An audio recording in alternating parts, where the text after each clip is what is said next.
everybody. Good evening. I would go ahead and say you might want to, if you're in the back, it's going to help you to come up because we're going to look at some numbers and it might help you to see them on the screen. So we're a small group, so I would say come on up. The point works. So you don't have to strain your eyes, but I'm Kevin Coleman. I'm the Associate Superintendent for Auxiliary Services for the school system. And I want to welcome you tonight and thank you for taking time to come out. Tonight's session is an important opportunity for us to hear directly from you and our community as we continue to review our district's facility use, our enrollment, and our school building conditions. The process is part of a comprehensive study that we've been working with our partners in NGT Consulting. You'll hear from them in just a minute. And they're helping us develop recommendations to our school board to consider as we make tough decisions to make sure we get our system moving forward. I'd like to take the opportunity to introduce Ms. Susan Williams. She's one of our school board members. She's here tonight supporting with us, so thank you for coming. And our goal tonight is to provide you some information about the school system and just to listen to what you say. MGT is facilitating this session to guide everyone through a series of questions designed to capture your feedback about what matters most as we look for future options for our schools. We won't be discussing any specific schools and specific plans. There is no plan at this point. Tonight is again about listening to you and getting your feedback because you're a valuable stakeholder as we make decisions, as I've already said.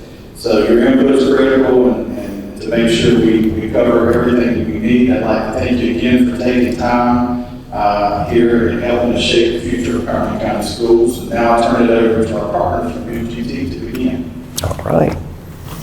All right. Well, good evening. I guess it's early evening, and welcome. I understand I am on the north side, although I'm east of the river, so we'll have to keep track of the geography. We're north side here. This is north side. No, this mic is for the camera. So, all right. Well, welcome again. My name is Dr. Lance Richards, and I am with MGT. I am a former, like to call me a recovering superintendent from Southern Indiana. I live just across the river from Louisville, Kentucky. A little background, I was a middle school and high school teacher, an elementary principal for 12 years, and then later assistant superintendent in Superintendent, Indiana. I always tell people that I still have my CDL, so if we get in a jam, I can still drive the yellow limousine and we can get out of here. So it's so hard to get, I hate to let it go. Any bus drivers in here? I always do a recruitment for bus drivers. It's so hard. It's so hard to get. And then you don't want to let it go once you get it. So we'll jump right in here. A few little introductions. I'll let Monica introduce herself a little bit when she begins. This is kind of a two-part presentation. One, I guess I should stand more to the center. One, we are going to talk about just the data, the demographics, the numbers, all the information related to your community. We're going to talk about projections and then those capacities and utilizations in your buildings. We're going to lean into your building condition scores, some capital improvement overviews, and then part of our work with your district and as well as kind of in relation to the county as well is we put together a 7-year prioritization plan, and we're going to talk about that at the end. Then we have some operation costs. There's going to be a big test at the end. It's not open book, so take notes. I'm sorry, the jokes don't get any better, so if you're not going to lean in, we're going to have a long night. So here we go. There we go. We are going to do, as I mentioned, this kind of a two-parter. The second half of our meeting tonight will be Poll Everywhere. Monica will be leading us through that. You can scan this QR code. You can go to the website at pollev.com/mgtconsulting4.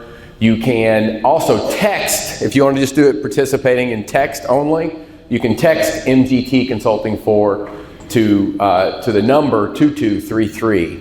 And if you go into that right now, you'll see the first question. But she'll guide you through that, and we'll bring this community input, this QR code, up a little bit later as well, so you can jump in with us. All right, so a little bit of a demographic overview. We're kind of looking at Cumberland County as a whole, where you fall in the state, kind of a general map there, density of population we'll talk about here in just a moment. In 2022, you were about 337,000. Your 200, you were about 337,700 in 2025. We're predicting just a little bit of growth, negligible change over the next 10 years leading into 2035. North Carolina as a whole is slated to grow by about 10%, and you can see the nation is at about 6%. So we're not predicting a lot of growth within your county, within your school communities. There's always a caveat to that, and I'll talk about more of that in just a moment. All right, age of population. We do this red block here because this red block is the school age population. And what you can see is a little bit of a dip in that school age population going forward. And we're gonna play this out here in just a moment so that you can kind of see how that breaks down. Race and ethnicity and then over the course of the next 10 years as well. All right, so economic overview. You're looking at, I know it's hard to see, but the median family income is about $56,000 in 2023. You can see workforce participation and that sort of thing in this. Just some general overview of the economic structure and the demographic structure of your community.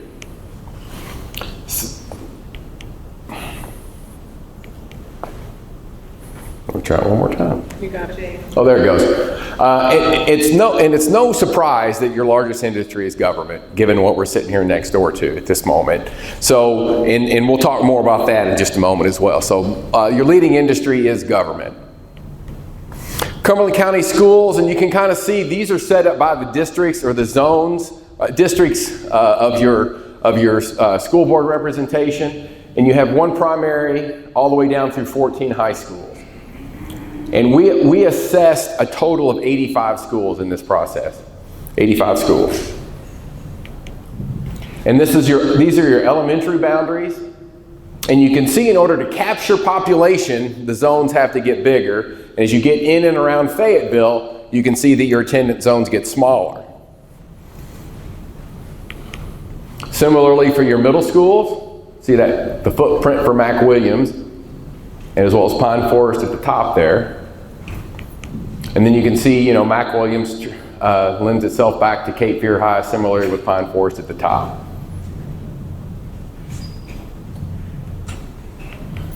All right, so this is kind of the cake baking ingredients, or how we make the sausage, in terms of student enrollment forecasting. So we have basically 3 columns or 3 things that come into there. First of all is birth factors. And nationally, what we see is delayed childbirth, smaller families, declining birth rates, and it's nationally. We see a lot of younger folks pushing or walking dogs instead of pushing baby carriages. And I'm my family's emblematic of the problem in that I have 2 beautiful grandchildren. If you really want to get an earful, that line, let me tell you about your grandchildren. I didn't know what it meant until I had grandchildren. So, but I didn't get them till my kids were in their 30s. And so for many families, folks of a certain age, we had our families in our early to mid, or certainly by our late 20s. Most of our children had been born at that point. So this delayed childbirth, the smaller families, kind of leans into the number of folks that show up, number of kids that show up at your kindergarten. And so that we factor in that. Your mobility factors. Mobility is the number of folks in and out. So if you start off at your elementary, you start off with 100 kids in kindergarten, how many of those 100 show up in first grade? Is it 102? Then you have a 2% increase. If it's 98, you have a 2% decrease. So we're looking at those mobility factors, and we really lean into them they show up in kindergarten because it's hard to track pre-K, because not everybody participates. But if you take that kindergarten and you run it all the way out through their 13-year experience in schools, how many of them end up walking across the stage at the end? And so all those are your mobility factors. And then the last one is student yield factors, which just is a fancy way of looking at the number of apartments and townhomes and houses that are coming online and how many kids you can factor in coming into that. Because if you're having smaller families and declining birth rates, then you have to backfill that with new housing or neighborhoods turning over as older folks start to age out of their homes and younger families move in. So those things lean themselves into the forecasting. Now this is kind of the mathy math portion of it, and I share this screen only to let you know that we use a number of models to do our forecasting. So average percentage, linear regression, cohort survival sounds kind of brutal, but it is what it is. It's the number of kids that show up one year and stay till the next year, kind of leaning into that mobility and student age of population, leading to a weighted model. It's very much like the hurricane maps that we're now all seeing thanks to Hurricane Melissa, which, as an aside, my wife's name is Melissa, so I've really kind of enjoyed this week. Ladies, I wouldn't do that, I promise you. I promise. Maybe. All right, so you've got this modeling, and you can see how it plays out as it goes across. And that kind of leads us over to here. Your historic and projected enrollment by grade. So at the center we have 2025. We have 2025, and so you've got basically, at this point right now, you've got about 49,500 students. We're gonna guess you're gonna grow a little bit to touch near 51,000, and then trend kind of backwards down as we head forward with a slight growth in the future. Now, having said all that, continuing with that weather analogy, if you have a weather forecast, we feel really good about our 3-year, less solid about our 5-year, and your 10-year, you just have to kind of keep an eye on. So if you're going to have a party in 10 days and they're calling for rain, you kind of go, I'll keep an eye on that. At 5 days, you start making alternate plans. And at 3 days, if they're calling for rain, you're moving indoors. It's kind of the same way with demographic analysis. So we can tell, just based on this trend line, you're going to kind of hold steady as it goes forward. Now, I told you we're going to have this caveat about demographics and demographic growth. Because of Fort Liberty, Fort Bragg being next door, and I understand that you got a kind of an ebb and a flow of military folks that come in. So are things that can impact your schools going forward. So you have to have that kind of in your back pocket, and the school board's going to have to kind of consider that as they make some decisions going forward. And I want to echo one thing that Mr. Coleman said here earlier. No decisions have been made. So we're recording this for an online presentation. This PowerPoint is going to be posted Friday morning. If you have folks that couldn't be here tonight or weren't with us last night at Jack Britt, we're going to have an online survey that's going to be comprised of the same questions. It'll be a little different format because of being online. So this survey, everyone gets a chance to participate. So one other thing about this, you're in school tonight. When you're in school, you go home with homework. You have homework as a result of this meeting. And for those of you that are watching this as a recording, you also have homework. You're not immune. What we're needing from you is to take this information, go back out into your communities and talk about it. Share some of this, tell them they can go to the school's website, they can talk to their neighbors, they can reach out to school board members. No decision's been made because a lot of the information you're seeing tonight is information the school board has also just received, and they're beginning to work their way through. And there's no secret information. This is the information. These are the data points that are under consideration for the district going forward. So one other caveat, one other thing here. As you can see, there's no large decline, there's no large increase. A lot of school districts would kill for that demographic information because we work with a lot of districts where it's a steady trend line downward. Solid numbers, but it gives you an opportunity then to kind of forecast what's going to happen with your community, with your school communities in the future. So capacity and utilization. We use a 60, 70, 80, 90 scale. It's a little different when it comes to utilization because we say that sweet spot is that 80 to 95. Really 85 to 95, but for purposes of analysis, 80 to 95. And so what we're saying with this is if a school is at 80 to 95% of max capacity, that's going to be their functional or target capacity. And why is that? It allows for scheduling in the high school, those planning periods. It allows for the band to be a class of 50, but maybe your graphic design class to be a class of 15. It allows for, in a kindergarten in first grade, and your primary grades, that one class that you had to have 5 sections of kindergarten because it was a bumper group, but the next year you have 3 sections of a kindergarten. as that one group makes its way through your school. So it allows for that flexibility, also the flow patterns of your hallways and your secondaries, as well as your cafeteria capacities. So that is kind of the sweet spot for utilization. So overall capacity and utilization for your district, you'll see high schools at about 88, middle schools at 70, elementaries at 89, and other schools at 89. But there's an asterisk there because for our middle school calculation, that's where we placed Reed-Ross in these initial calculations. They're 612, but we placed them in the middle school calculations. One other thing that's important in these calculations, we don't count portables as viable education spaces. Portables are intended to be temporary. They're not intended to be permanent housing for students. And so your district, and with our complete agreement, doesn't factor portables into these calculations. Because the plan is to bring kids back into, easy for me to say, bring kids back into bricks and mortar. That's what I was trying to spit out. Say that 5 times fast.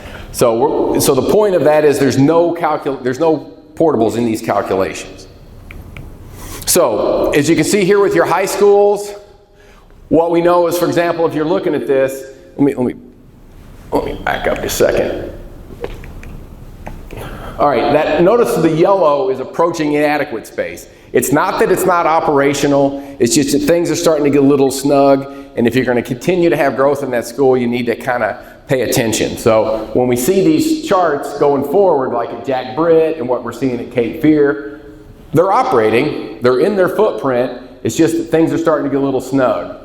When you get to Grace Creek there at 115, we know they have portables on site. We know Jack Britt has portables on site. So you can kind of see where they go as you're running down. By contrast, you bump down to Alger Wilkins or Massey Hill, and you can see the utilization there. Douglas Bird's at 63%. So as you come across, for example, at Douglas Bird, functional capacity is 1,600, and they've got about 1,000 students there right now for a difference of about 600. If you come down to, say, Southview's got a functional capacity of about 1,483. They have 1,439. They're at about 97%. Similarly for Terry Sanford at 90%. Now Ramsey Street and Alger Wilkins, there's some caveats here because those are specialty schools. And we did a snapshot, so that was the enrollment in that moment. But what we know about both of those schools is as the year progresses, there will be a few hundred students that make their way in and out because it's not intended to be, you're not intended to be there all year. So your hope is they'll come in, things will be taken care of, and they can return to their home schools. It doesn't mean some students don't stay all year. It's just that's not the intended plan for those facilities. So there's some unique considerations there. And then if you get down to Reed-Ross, you can see individually, Reed-Ross is at 50% because their functional capacity is 844, but their current enrollment is at 422. Spot on 50%. The overall high school utilization is right there, is at, I believe, 88. All right, similarly, here are your middle schools. And I think a key takeaway here, if you're looking at this screen, and again, it will be posted Friday morning, so you can all have your own copies, especially of the later slides. But I think a key takeaway here is your functional capacity is 14,600. Your current enrollment at 6 through 8 is 10,300. You've got 4,200 empty seats at the middle schools. Okay, with a 71% overall efficiency rate. You got a lot of pink up here and some orange, a few greens, but you've got a lot of capacity here. Again, schools like Howard Learning, specialty programming, so that's our snapshot. It was important for us to have this information in front of you because of our later calculations, and we felt like every campus that we evaluated should be presented. But there are special stories behind some of the campuses. As you come down, Westover, 913, 780, difference of 133, but they are at 85% utilization. And here, let's see, Pine Forest, since we're here, 972, 733, 75% utilized. So not terrible, but there is a difference there of about 200. One other caveat as we get down into your elementaries is that if you are in a smaller school, a few kids one way or another can really impact that capacity and utilization. Much like school testing, if you're in a smaller school and you've got state testing, a few kids one way or another can affect you have letter grade? I believe letter grades are your school designation. So as you look at your K-5s, and these are your K-5 schools, not all of them on here, Armstrong through Lucille Souders, you can see J.V. Bacune here, functional capacity of 333 and enrollment of 193. If you pop up here to Armstrong, functional capacity of 519, current enrollment of 455, difference of 64, efficiency rate of 87%. I know our Gallberry farm down here, 836, 857, so they're a little bit over at 102%. And similarly, as you pop forward to the rest of your K-5 schools, you can see here, like Lake Rim, 627, 614, 13 difference, 97% utilized. And then your district is unique in that through the years, through the decades, certain schools were built and they had certain capacities, and so they were kind of configured in order to meet the space that they had. So you've got schools such as Ashley there that's a 3 through 5. You're only 3 through 5. And we know it's partnered down here with Glendale, but so as you look at this, you can see 289, 163, a difference of 126 and 56% utilized. Again, in a small school, a few students can really impact your utilization. Glendale Acres on the other side, you got 236, current enrollment of 262, difference of 26, and they're at 111. I want to say, talk about Alma Easton for just a second. They're a K1. As you look at this, functional capacity of 228, current enrollment 302, difference of 74, so they're kind of lead the way at 125%. And you go, well, how can they be at 125%? Well, any of your resource teachers, special ed, those kind of spaces have become general classroom spaces. They had a guidance space, that's general classroom space. If you have a teacher workroom that's large enough, it becomes a resource space. So you take the spaces that you have and you turn them all into general education spaces. Or your classroom sizes bump up a little bit. I know they don't have portables there, so I'm kind of using them as an example in that you make do with what you have. It's the square footage you have, and you make do because all of your students are there to be educated. And then you've got your what we call the other schools or specialty schools down here. When you get into these, for example, let's look at Cross Creek Early College. You notice the multiplying factor is 1 because they have a preset determination. They're going to have 300 kids. That's the enrollment. That's the way the program is structured. And so that's why those numbers are structured that way. And you'll notice that the utilization factor for elementaries is 0.95, again, to allow for those bumper crop of students. All right, so individual facilities, decades built. So as you look at this, and these are all the building inventories for the facilities and the buildings across the district.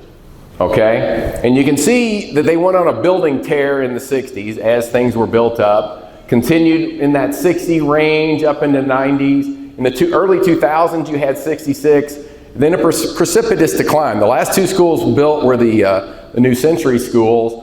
One of those came right at 2010. I believe that was the elementary. And then the middle school is the only thing that's been built in the last 20 years or so. And so this begs the question, and I like to ask this question, how long should a school building last? So let's just make up a random number. Let's say 50, and you've got 85. So if the school's got to last 50 years, and you've got schools that were built in 20, 30, 40, 50 into the 60s, how many schools should you be rebuilding every year? Because right now, you're building 0. So that means all of your schools have to last 85 years. You should be replacing, if you've got a replacement plan, you should be replacing probably 1 to 2 schools a year, if not 3 to 4 based on the current process. Now, there's a lot of caveats behind that. And I like an old school building. I do. I was very fortunate, and I've been in Italy, and I've been standing next to a middle school that portions of the school were hundreds of years old. But a little bit of a different building construct there.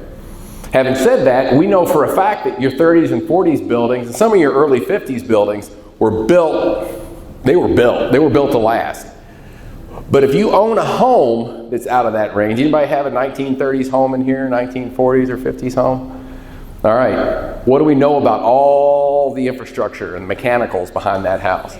It's very expensive. And if you have an old building like this, you got things like clay tile in there. And clay tile, the moment you put it in the ground, it's trying to go back to dirt. You know, and the piping. Where I was superintendent, we had a middle school that had a 3-inch copper piping. Now you think copper, it's a copper pipe. But a 50-year-old copper pipe begins to wear just like an old pair of dungarees. Because water is so corrosive. Water is just evil when it comes to mechanical and spaces. So this 3-inch pipe, you could take your finger and you could just touch it and dimple it, just like the palm of your hand. And so we had a bunch of leaks in there. The tunnel also had asbestos in it, so we couldn't go in there. And we were losing about 20,000 gallons a day of water underneath the building until we could get it rectified. So old buildings need special love, and it costs a lot more money to kind of stay up with them. All right, our facility assessment really encompassed 4 major areas. That 4 becomes 3 actually here. So building condition and grounds are kind of together in our assessment. Building condition, if it's above 90, it's like new. So the moment a brand new building is built, it needs maintenance. And it's almost impossible to get an older building back to the plus 90 because you're not going to, tear it out of the ground. You're not, all those core infrastructure things, you're not going to be able to get into. So the goal is basically getting buildings to green. When we're assessing schools, we're trying to get them back to green, above that 80% threshold. And it's just, this one, unlike the utilization, this one's straight up like your old school grading scale, 60, 70, 80, 90, okay? Educational suitability, grounds is grounds. It's the drainage, it's the parking lots, it's those types of things, outdoor spaces. Suitability and functionality is the adequacy or the functionality or the feng shui of a given building. So if you have a building, does it meet the needs of the kids and the programs inside? There's a lot of conversation in your community when we were on site with district leadership and the folks that we've talked to around CTE, career and technical education, as well as STEM, science, technology, engineering, and math. And for some communities, that's science, technology, engineering, arts, and math, but for your community, it's STEM. So, and having specialty built spaces for those. Things that we know, like in older buildings, they may not have a purpose-built music room. They may not have a purpose-built art room. For many of your high schools, especially they were built pre-2000, they probably don't have specially built CTE spaces or these locations. If you're going to have a welding program, you have to have a welding shop. If you're going to have a health certification program, health sciences program, you got to have a lab to teach the CNAs and all the things that go along with it. So that kind of comes back to that suitability and functionality. And the technology readiness is when students and teachers and everyone shows up to school, does it work? We're not concerned with what kind of router you have in the closet or what kind of wireless node you have on the wall. We want to know that when students and teachers show up, when they flip that Chromebook or that laptop open, it works. When they go to do state testing, does it work? And I will just, spoiler alert, your district has done a terrific job in the area of technology readiness. They really have leaned into that in order to make sure that that works for students and staff. So overall combined scores. So as you go across here, facility and grounds are one category. That was weighted at 60%. Suitability and functionality is weighted at 25, technology readiness at 15. And kind of on our color coding, what you can see is technology readiness is largely green. It's, when we talk about getting to green, you're green. That's an area that's been well serviced. But if you look at your faculty, your facility and grounds, for example, you see the red there, we know that the only 612 school is Reed Ross. That is Reed Ross. But your other averages for high school, middle, high school average is 60. That's pretty low, to be honest with you. 2 through 5 at 72, K1 buildings at 73. Functionality comes in at fair. Reed Ross actually is a little bigger. Being a former high school, it had plenty of space. And so anytime that a high school becomes a middle school, the suitability actually is pretty high because it's got purpose-built spaces that go along with it. Plus, it's underutilized. So like Oprah, you get a space, you get a space, you get a space. That's as good as it gets, folks. You got to at least smile. All right. So combined scores, these are specific to the schools. So if you kind of roll your way down, we're at Pine Forest. 51%. I know if you're from Pine Forest, you're kind of gasping at that score because you're in the school and you go, well, that's a nice auditorium. So here's what we know about Pine Forest. You've got this back wall over here that is beginning to separate and you're getting water penetration. It's a plus or minus $15 million job to rectify that. It has to be fixed because as I shared earlier, water is evil. And it will become a danger at some point. Maybe not a danger right now, but with that separation, it has to be fixed. So that kind of drives that score. Another thing, you might look at Jack Britt and you go, well, it was built in 2000. It's one of our newest schools. And it is. It's a very nice school. We were there last night. But it's 26 years old. If you have a 26-year-old house, what do you know about your 26-year-old house's roof? And you've not replaced it yet. You're going to have to replace it. It may not be leaking now, so you're not going to replace it today, but you better have a plan for it because you got a 26-year-old roof. Same at Jack Britt. Same with with that same home. If you got this brand new home in 2000, it's been a great home. You've really spent no money on it other than just the general stuff. But it's probably time for a kitchen. And your spouse, I'll say spouse, would like to renovate the bathroom. It needs an update. Your furnace has probably had been serviced and you've been advised and maybe thinking about a new furnace. And I'll be guaranteeing you this. Every one of you with that that home built in 2000 has already replaced your air conditioning unit because they just don't last like they used to. Same with schools. A school like Jack Britt, I'm sure the chillers have already been either one or two or all of them have been replaced already. Am I right? But you probably haven't done major roof work yet. A skylight. Come see me afterward. They got all kinds of skylight stories. The answer is no, but anyway.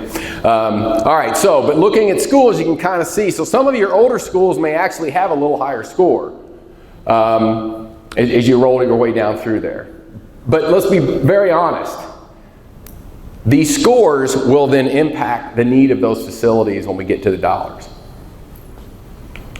All right, similarly, here are your middle school and your middle school averages.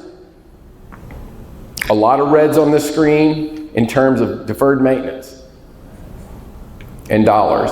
Again, better suitability scores.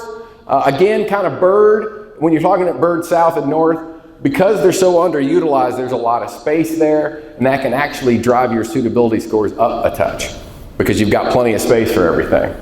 As you come across, you can see the combined scores in this far column. New Century Middle being your newest facility, so no surprises there. Okay? And then we're getting into your elementaries, your first batch of K5s here.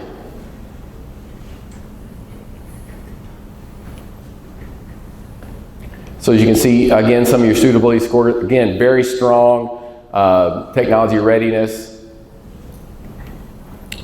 And then getting into some of your other K5s.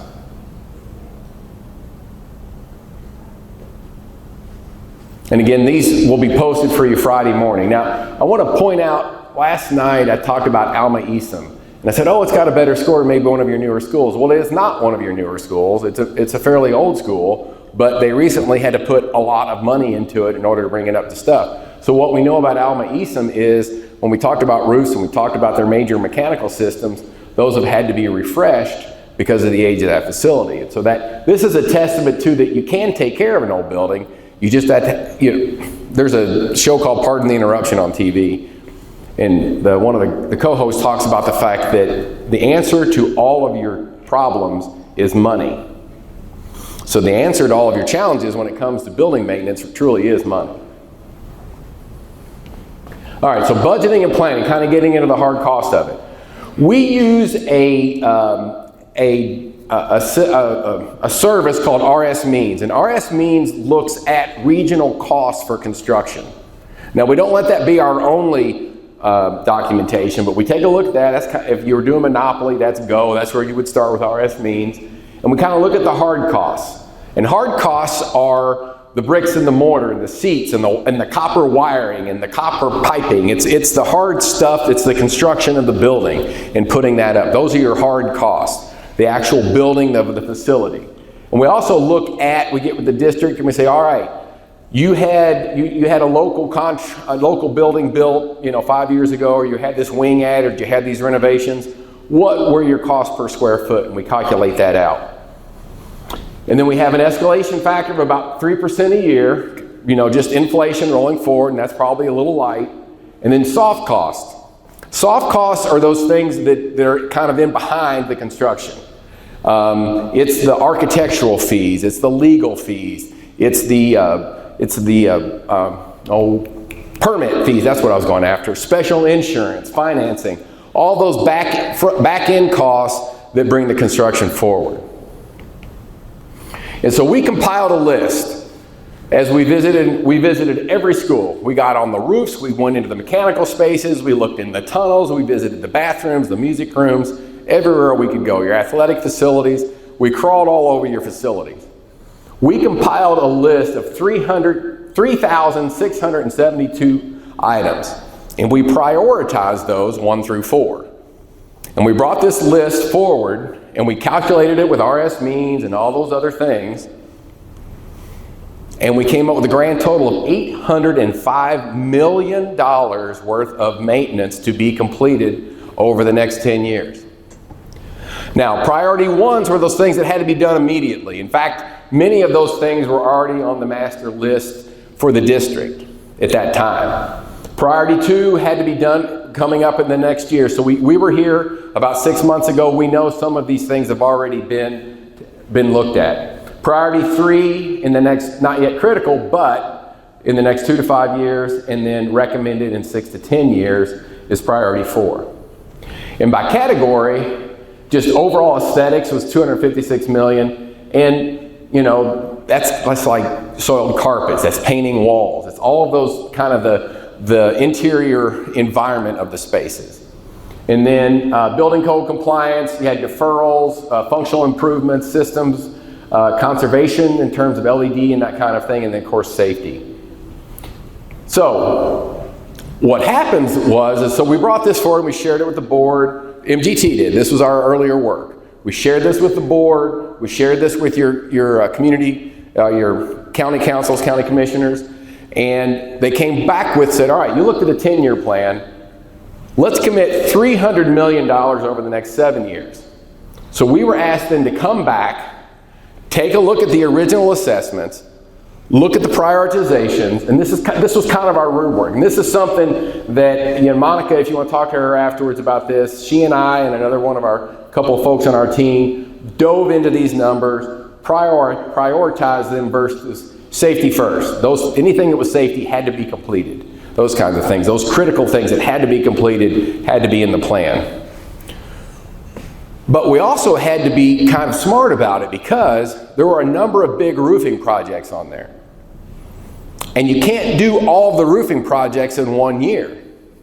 Because if you do, you'll change the marketplace. Number one, you don't have enough contractors in your marketplace to do all the roofing work that needs to be done. Number two, if you do, you're going to drive the bid prices up because of the competition. And number three, then you're going to push all of your other folks in your community out of that marketplace in that year because the school has sucked up all the oxygen. So you have to be smart about how you phase in this work in order to get the most competitive bids and get the most competitive prices. So $300 million over 7 years. And again, HVAC, a little bit categorization, or HVAC, roofing, electrical, life and safety. You can see just how those broke down. And every school had to get something out of this. Every school had some level of need in terms of what they needed going forward. As we mentioned here, off the top, $14, $15 million in order to repair the wall here, because that was a matter of urgency. So, now there's a lot going on this screen. We talked about that 7-year plan and the prioritization of projects based on the $300 million over the 7 years. That is in the far right column. So what was earmarked for these schools out of that $300 million is in this right-hand column. Now we also assumed this in our 7-year plan. We assumed that every building that's currently in the district would remain in the district. So, and I know there's a lot of conversations about, E.E. Smith and what happens with E.E. Smith in terms of renovation, in terms of rebuilding, and there's a lot of conversations around that. So you'll see E.E. Smith on this screen at $12 million. Well, if a different decision is made for E.E. Smith, then that $12 million wouldn't be taken into consideration here, because they would get money out of a different pot of money.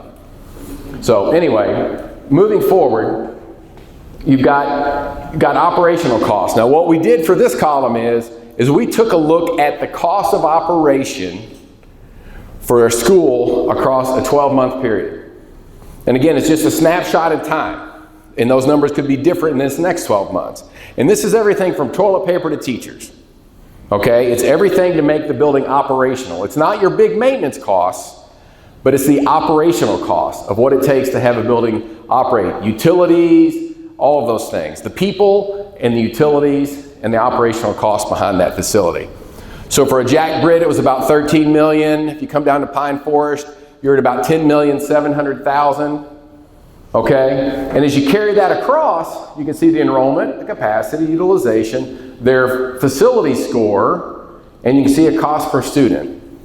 So the cost per student is quite simply the cost of students divided into the total operation costs.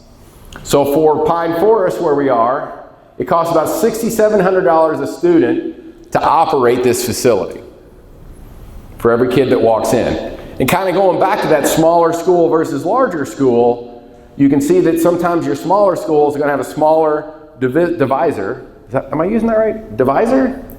Divisor? Divisor. Divisor. The smaller number to divide by from which you divide with. So you can see how these numbers change. Now, special caveats here. Alger Wilkins and Ramsey Street. Ramsey Street's a specialty program. Our snapshot at the time was 43 enrollment. We know that that will change as the year rolls by. They would hope that it stays 43 all year if things were successful, but we know that there will be a number of students, hundreds of students that make their way in and out of that program.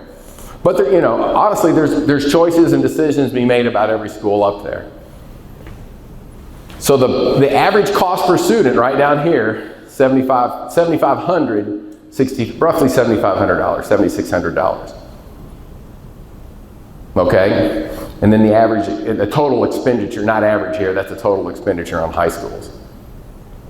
But again, cost per student for operation is listed to the side. So as you look at like a Massey Hill, their total operation costs are lower because they have smaller staff because of lower enrollment. Their enrollment's 262 in a building that can hold 500 in terms of functional capacity, so that drives up their cost per student because of the lower dividing number. Similarly, here are your middle school costs. Now for purposes of this, Douglas Byrd is because it's considered a single campus, operationally we then made it a single dollar amount in order to be equitable.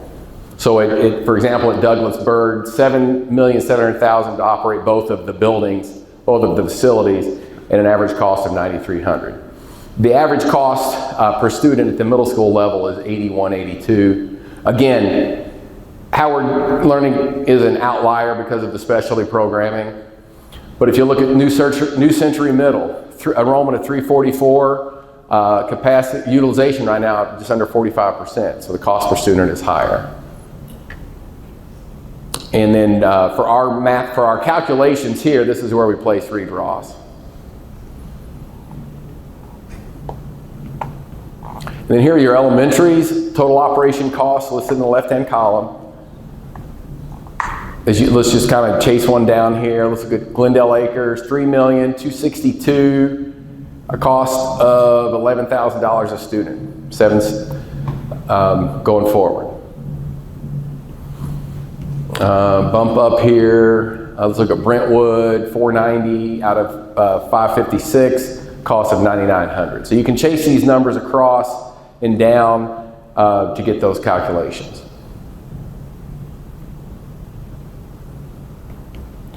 And similarly, and for these purposes, you'll note that these are all the elementaries. We don't have them broke out by the K1s or 3-5s. They're just all the elementary schools. So as you make your way into this document, one of your lower schools, let's see, let's look down here. Vansbury, $548,000 out of $588,000, 93% utilized, $7,800 per student. Now, the average for an elementary overall is higher because of smaller class sizes.